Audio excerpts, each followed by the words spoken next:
Hello, I'm Robin, and welcome to BookSpin. This is the first 15 lives of Harry August by Claire North. I'm pleased to say that this is an absolutely wonderful novel that totally surpassed my expectations. This is a brilliantly inventive time travel tale that was first published in 2014 with elements of historical fiction and spy thriller. So let me describe a bit about what this book's about. In fact, the title is a very apt summary. In this story, we follow the protagonist, Harry August, throughout all of his first 15 lives. So in his first life, he is born in Northern England in 1919. He lives out his life and then he dies. But then he is born again in England in 1919 to the same family, and history basically resets itself.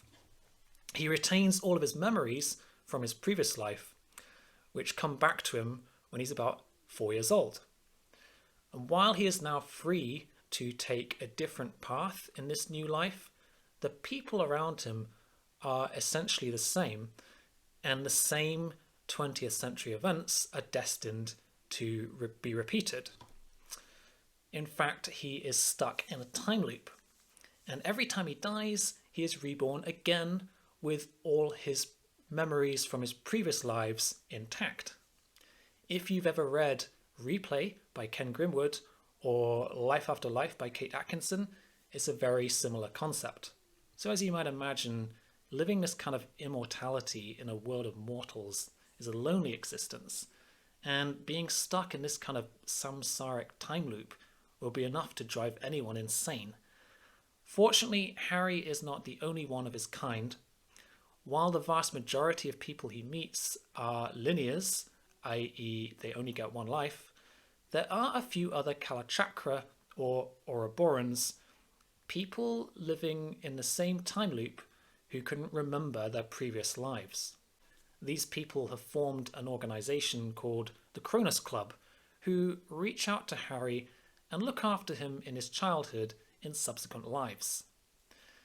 Now, after spending some time studying Harry's character and the different paths that he takes in his first several lives, the book switches to thriller mode as a mysterious global threat emerges and an antagonist is introduced.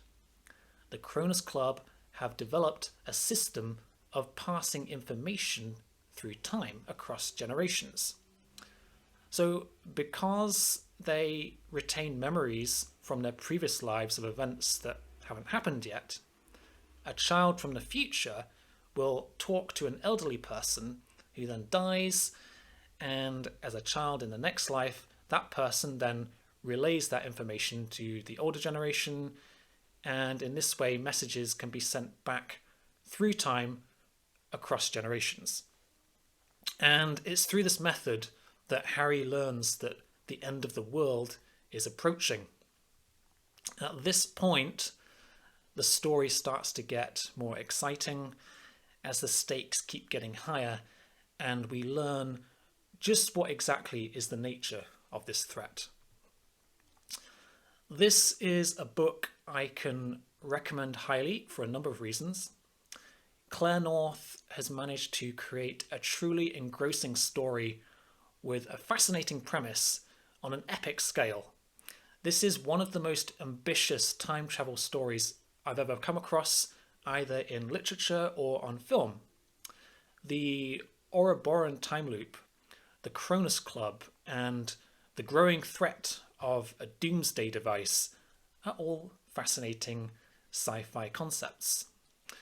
We also get some very intimate characterization of Harry August and his antagonist, Vincent. It's an interesting thought experiment to consider how someone's life choices and personality might evolve over a lifelong time loop over many centuries. The prose is also beautifully written, and there is a lot of historical fiction here too, which has clearly been well researched.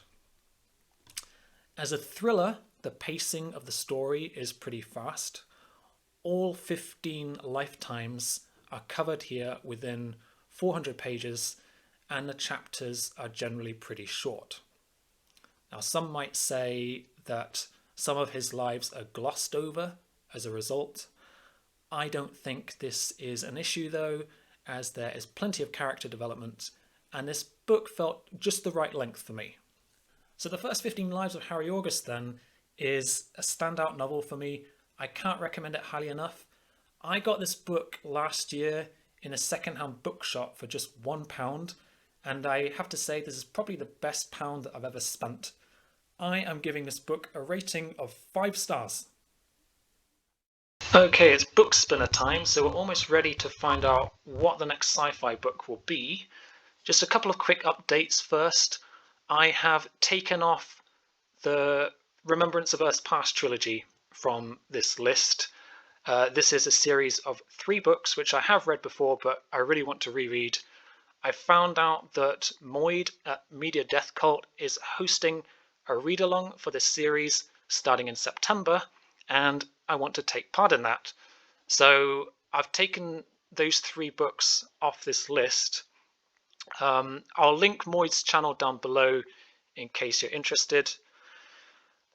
Also, I've picked up a couple of new titles which I've added. Parable of the Sower by Octavia Butler and The Steam-Driven Boy by John Sladek.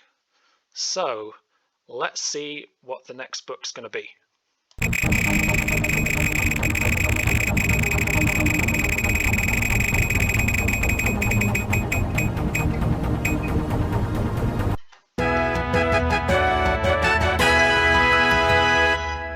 Rocannon's World!